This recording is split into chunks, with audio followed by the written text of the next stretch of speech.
Hi all, അസ്സലാമു അലൈക്കും. Welcome back to our channel. അപ്പോൾ ഇന്ന് മുതലാണ് എൻ്റെ ഡ്രൈവിംഗ് ക്ലാസ് സ്റ്റാർട്ടാവുന്നത്. അപ്പോൾ ഞാൻ ക്ലാസ്സിന് പോകാൻ വേണ്ടിയിട്ട് നിൽക്കുകയാണ്. ഇപ്പോൾ ഇക്ക എന്നെ കൊണ്ടുപോകാൻ വേണ്ടി വന്ന് നിൽക്കുന്നുണ്ട്. ഹലോ ബീബി. അല്ലാതെ എന്ത് ചൂടാണോ. അപ്പോൾ എനിക്ക് എൻ്റെ നോളജ് ടെസ്റ്റ് കഴിഞ്ഞിട്ട് ഇപ്പോഴാണ് ഡ്രൈവിംഗ് ക്ലാസ് സ്റ്റാർട്ട് ആകുന്നുണ്ടായിരുന്നത്. കാരണം എൻ്റെ ടീച്ചർ സിക്ക് ലീവിലായിരുന്നു. ആൻഡ് പിന്നെ സിക്ക് ലീവൊക്കെ കഴിഞ്ഞ് വന്നപ്പം ഇത്രയും സമയമായി. അപ്പോൾ എനിക്ക് തോന്നുന്നൊരു 10 ദിവസം കഴിഞ്ഞിട്ട്, അതായത് നോളജ് ടെസ്റ്റ് കഴിഞ്ഞ് 10 ദിവസം കഴിഞ്ഞിട്ട് അങ്ങനെയാണ് എൻ്റെ ഈ ക്ലാസ് സ്റ്റാർട്ട് ആവുന്നുണ്ടായിരുന്നത്. അപ്പോൾ ഏതായാലും ക്ലാസ്സൊക്കെ കഴിഞ്ഞ് ഞാൻ തിരിച്ച് വീട്ടിൽ പോവുകയാണ്. നല്ല ടീച്ചറാണ് കേട്ടോ, മാഷാ അല്ലാ. പിന്നെ നല്ല കോംപ്ലിമെൻറ്റ്സ് ഒക്കെ തരുന്നുണ്ടായിരുന്നു. അപ്പോൾ നമുക്കൊരു ഇൻട്രസ്റ്റ് ആണല്ലോ ഡ്രൈവ് ചെയ്യാൻ വേണ്ടിയിട്ട്. എനിവേ നല്ല ക്ലാസ് ആയിരുന്നു. ഒരു കാറിനെ പറ്റിയിട്ടുള്ള കുറേ കാര്യങ്ങൾ അങ്ങ് പറഞ്ഞു തന്നിട്ടുണ്ടായിരുന്നു ഫസ്റ്റായിട്ട് തന്നെ. അതായത് നമ്മുടെ ഡ്രൈവിംഗ് സ്റ്റാർട്ടാവുന്നതിന് മുന്നായിട്ട് തന്നെ കാറിൽ നമുക്ക് പഠിക്കേണ്ട കുറേ കാര്യങ്ങളുണ്ടല്ലോ. എക്സാമ്പിൾ പറയുകയാണെന്നുണ്ടെങ്കിൽ മിറേഴ്സ് എന്തിനാണ് യൂസ് ചെയ്യുന്നത്, മിറേഴ്സ് എങ്ങനെ യൂസ് ചെയ്യണം, സ്റ്റിയറിങ് യൂസ് ചെയ്യണ്ടേ, അങ്ങനെ എല്ലാതും. പിന്നെ കുറച്ച് ഇലക്ട്രോണിക് സംബന്ധമായിട്ടുള്ള സംഭവങ്ങളൊക്കെ ഉണ്ടല്ലോ കാറിൽ. അങ്ങനെ എല്ലാതും ഫസ്റ്റായിട്ട് തന്നെ ക്ലാസ് ഡ്രൈവ് ചെയ്യുന്നതിൻ്റെ മുന്നായിട്ട് തന്നെ കുറേ കാര്യങ്ങൾ നമ്മൾ ശ്രദ്ധിക്കേണ്ട കാര്യങ്ങളൊക്കെ കാറിനെ പറ്റിയിട്ട് തന്നെ പറഞ്ഞു തന്നിട്ടുണ്ടായിരുന്നു. അതെനിക്ക് നല്ല ഒരു യൂസ്ഫുൾ ആയിട്ടുള്ള കാര്യമായിട്ട് തോന്നിയിട്ട് കാറിൻ്റെ കുറേ കാര്യങ്ങൾ ഇങ്ങനെ പറഞ്ഞു തന്നപ്പോൾ നമ്മൾ ജസ്റ്റ് കയറുക, ഡ്രൈവ് ചെയ്യുക, വരാന്നുള്ള ഒരു രീതിയിലല്ലാണ്ട് കുറേ കാര്യങ്ങൾ പറഞ്ഞു തന്നപ്പോൾ അത് മേ ബി എല്ലാവർക്കും പറഞ്ഞു കൊടുക്കുന്നത് തന്നെ ആയിരിക്കാം. പക്ഷേ എനിക്ക് ഭയങ്കരമായിട്ട് യൂസ്ഫുള്ളായിട്ട് തോന്നി. ഇപ്പം അങ്ങനെ അതേതായാലും അത് കഴിഞ്ഞ് പിന്നെ ഞങ്ങൾ നൈറ്റ് ഒന്ന് ബീച്ചിലൊക്കെ പോയിട്ടുണ്ടായിരുന്നു. ഇവിടെ ദിബുൽ ഹസനിൽ ബീച്ചുണ്ട്. അപ്പം അവിടെ നല്ലൊരു ഭയങ്കര നീറ്റ് ആൻഡ് ക്ലീൻ ആയിട്ടുള്ള മാഷാ അല്ലാ അടിപൊളിയൊരു ബീച്ചാണ് കേട്ടോ. അത് കഴിഞ്ഞതിന് ശേഷം നമ്മുടെ കാറൊന്ന് ക്ലീൻ ആക്കാൻ വേണ്ടിയിട്ടുണ്ടായിരുന്നു. കാറ് ആകെ ഒന്ന് എന്താ പറയുക പൊടി പിടിച്ചിട്ടുണ്ടായി, നല്ല പൊടിക്കാറ്റൊക്കെ ഉള്ളതുകൊണ്ടേ. അപ്പോൾ അതൊക്കെ ഒന്ന് അങ്ങ് ക്ലീൻ ആക്കി. ഇപ്പോൾ മാഷാ അല്ലാ തബാറക റഹ്മാൻ നല്ല മാഷാ അല്ലാ നല്ല കുട്ടപ്പനാക്കി തന്നിട്ടുണ്ടായിരുന്നു. ഇപ്പോൾ ഏതായാലും ഞങ്ങൾ ഇനി നേരെ തിരിച്ച് വീട്ടിൽ പോവുകയാണ്. പിന്നെ നാളെ ഞങ്ങൾക്കൊന്ന് ഷാർജയിൽ പോകാനുണ്ട്. പിന്നെ അതേപോലെ തന്നെ എൻ്റെ ഉപ്പ വരുന്നുണ്ട്. അപ്പോൾ ഉപ്പാനെ വിളിക്കാൻ വേണ്ടിയിട്ടും പോകാനുണ്ട്. അപ്പോൾ അങ്ങനെ എല്ലാം കൂടെ ആയിട്ട് കാറൊന്ന് അങ്ങ് ക്ലീൻ ആക്കിയിട്ടുണ്ടായിരുന്നതാണ്. ഞങ്ങൾ ജസ്റ്റ് ഒന്ന് അങ്ങോട്ടും ഇങ്ങോട്ടൊക്കെ പോകുമ്പോൾ ഒന്ന് പൊടി തട്ടി കൊടുക്കും, കൊട്ടി കൊടുക്കും, അങ്ങനെ.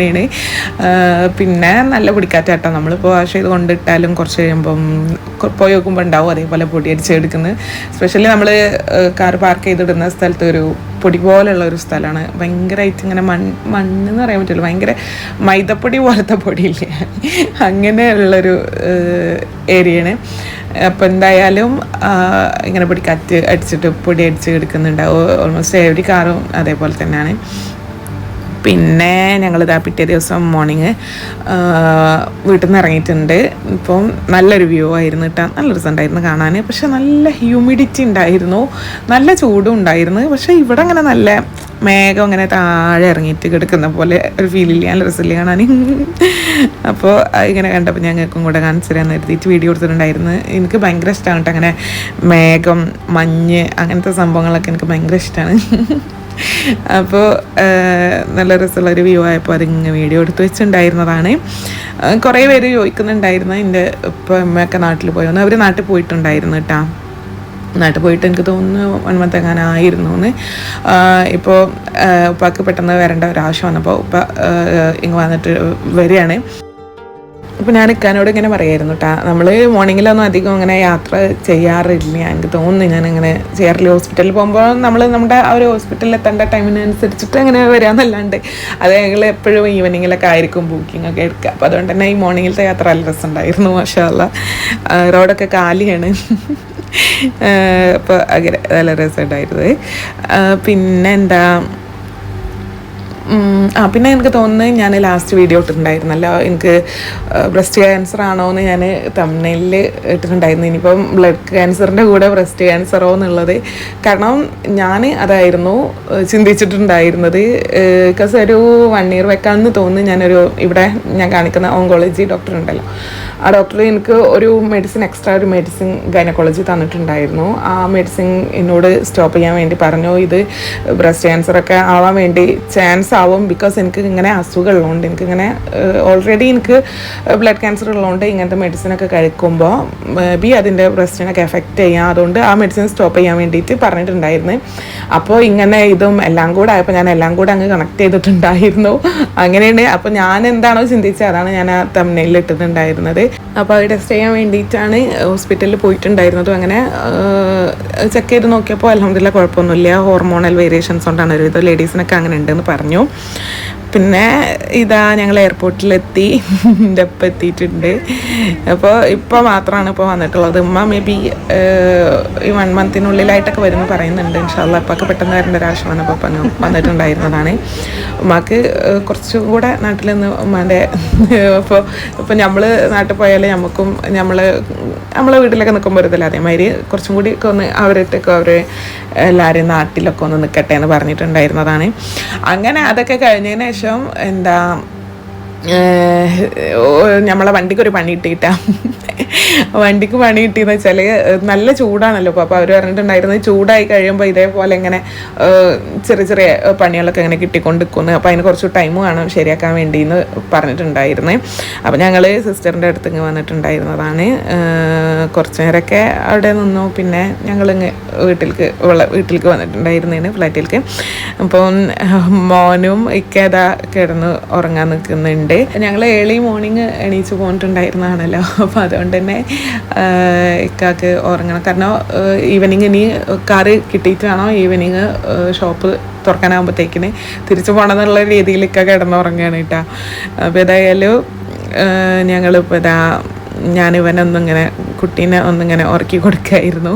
അപ്പോൾ ഞങ്ങൾ കുറച്ചായിട്ടുണ്ടായിരുന്നു എൻ്റെ അടുത്ത് വന്നിട്ട്. എനിക്ക് തോന്നുന്നു കുറച്ചായിന്ന്. ഉമ്മ ഇപ്പം പോയതിന് ശേഷം പിന്നെ അങ്ങോട്ട് എവിടേക്കും വന്നിട്ടുണ്ടായിരുന്നില്ല. ഹോസ്പിറ്റലിൽ വരും പോവും പെട്ടെന്ന് തന്നെ ആയിരിക്കും അത്. അങ്ങനെ ടൈം കിട്ടാറില്ലായിരുന്നു അവരുടെ അടുത്ത് പോകാൻ വേണ്ടി. അപ്പോൾ അവന് മാഷാ അല്ലാഹ് മറന്നിട്ടേ ഇല്ല കേട്ടോ. ഇന്നത്തെ ഭയങ്കര കമ്പനിയാണ് കേട്ടോ അവന്. ഞാൻ എപ്പോഴും ഇങ്ങനെ വീഡിയോ കോളിൽ ഇങ്ങനെ പ്രസവിച്ച അപ്പം മുതൽ ഞാൻ വീഡിയോ കോൾ ചെയ്ത് അവനിങ്ങനെ വിളിക്കുന്നതാണ്. അപ്പോൾ അതുകൊണ്ട് തന്നെ എപ്പോഴും അവനക്ക് എന്നെ ആ ഒരു ഓർമ്മ ഉണ്ടാവും. മാഷാ അല്ലാഹ്.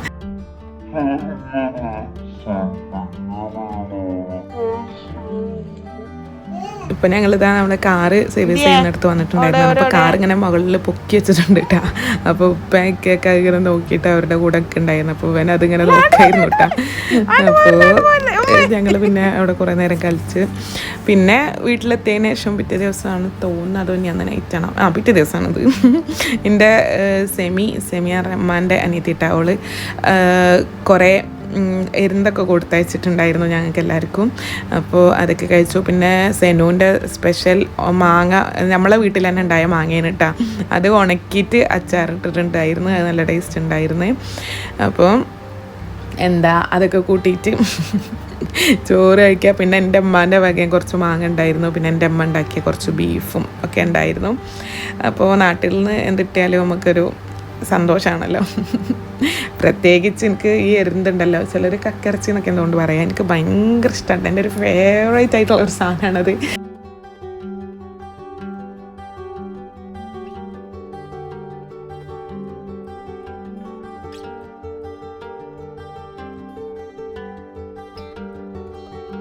ഇപ്പൊ ഞാൻ നമ്മള് 3 ചവിട്ടി ഉണ്ട് കേട്ടോ കൊണ്ടുപോയിട്ട്, തിരുമ്പിയിട്ട് കൊണ്ടുപോയിട്ട് 3 ദിവസമായി. എനിക്ക് ഇപ്പോഴാണ് അത് ഓർമ്മയത്. കത്തി കഴിഞ്ഞ് പൊടിഞ്ഞു പോയിക്കണമെന്നൊന്നും അറിയൂല. എന്തായാലും മേലെ പോയി നോക്കുക എന്താ ഈ അവസ്ഥ എന്നുള്ളത്. ഞാൻ മറന്നു അതിന്റെ മറവി കണ്ടിട്ടത്.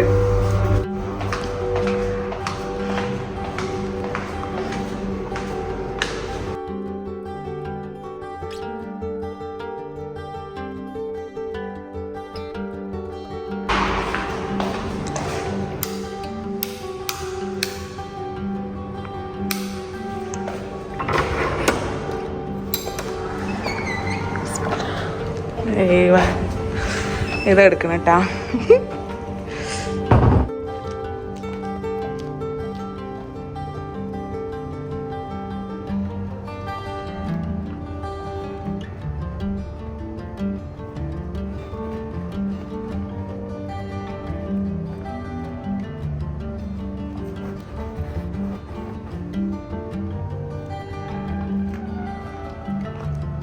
അപ്പോൾ മുകളിലേക്ക് ഇങ്ങ് വന്നപ്പോൾ ഈ ഒരു വ്യൂ കാണാൻ വേണ്ടി എല്ലാ രസം ഉണ്ടായിരുന്നു കേട്ടോ. ഞങ്ങൾക്ക് ഇങ്ങനെ വീഡിയോയിൽ കാണിച്ചു തരാൻ അത്രത്തോളം അങ്ങ് കിട്ടിയിട്ടില്ല. പക്ഷേ മാഷാഅള്ള എന്തോ ഒരു പ്രത്യേക ഭംഗി ഉണ്ടായിരുന്നു. മാഷാഅള്ള എന്താ പറയുക, ആ കുറേ ലൈറ്റ്സും കാര്യങ്ങളും ഒക്കെ ആയിട്ടൊരു പ്രത്യേക ഭംഗി. എനിക്ക് ഭയങ്കര ഇഷ്ടമാണ് കേട്ടോ ഇങ്ങനത്തെ കാര്യങ്ങളൊക്കെ നോക്കിക്കണേ. ഞാൻ കുറച്ച് സമയം അതൊക്കെ അവിടെ നോക്കി നിന്നിട്ടുണ്ടായിരുന്നു.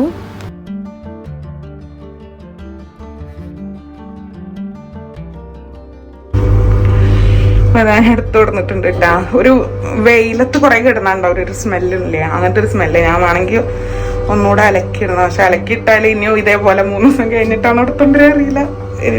ഞാൻ ഒന്ന് നോക്കട്ടെ. പിന്നെ അതാ നാട്ടിൽ നിന്ന് കുറച്ച് മാങ്ങ കൊടുത്തയച്ചിട്ടുണ്ടായിരുന്നു, പഴുത്ത മാങ്ങ. ഇത് ഈ മാങ്ങൻ്റെ മുത്തപ്പാൻ്റെ മോള് കൊടുത്തയച്ചിട്ടുണ്ടായിരുന്നു കേട്ടോ. മറ്റേത് സെമിൻ്റെ. നമ്മളെ വീട്ടിലത്തെ മാങ്ങ ഒക്കെ ഒരു ഇതൊക്കെ കഴിഞ്ഞു എന്ന് പറഞ്ഞ് നമുക്ക് കൊടുത്തേക്കാൻ വേണ്ടി കിട്ടിയിട്ടുണ്ടായിരുന്നില്ല. നമ്മളെ വീട്ടിലത്തെ മാങ്ങച്ചാറ് കിട്ടി.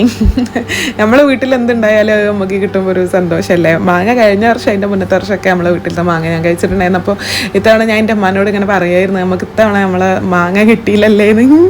എന്തായാലും മാഷാഅല്ലാഹ് കിട്ടിയപ്പോൾ സന്തോഷമായി.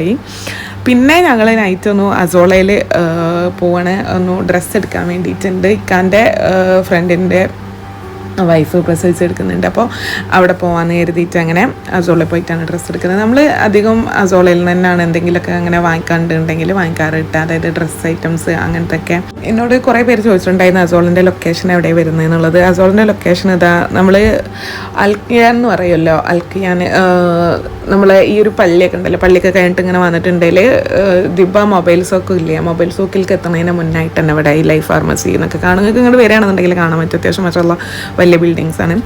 അപ്പോൾ എന്താ അവിടെയാണ് ഇതിൻ്റെ ലൊക്കേഷൻ വരുന്നത്. പിന്നെ ഞാനിപ്പോൾ ദാസോളയിൽ എത്തിയിട്ടുണ്ട്. മാഷാഅല്ലാഹ് അവിടെ ഒരുപാട് കളക്ഷൻസ് ഉണ്ട് കേട്ടോ. അതായത് അറബിക് ടൈപ്പിലും ഇന്ത്യൻ ടൈപ്പിൽ പാകിസ്ഥാനി ടൈപ്പിലൊക്കെ ഇപ്പോൾ ജെൻസിനും സ്റ്റാർട്ട് ചെയ്തിട്ടുണ്ട്. നല്ല കളക്ഷൻസ് ഉണ്ട് കേട്ടോ. മാഷാഅല്ലാഹ് നിങ്ങൾ വന്ന് നോക്കിയിട്ടുണ്ടെങ്കിൽ കാണാൻ പറ്റും.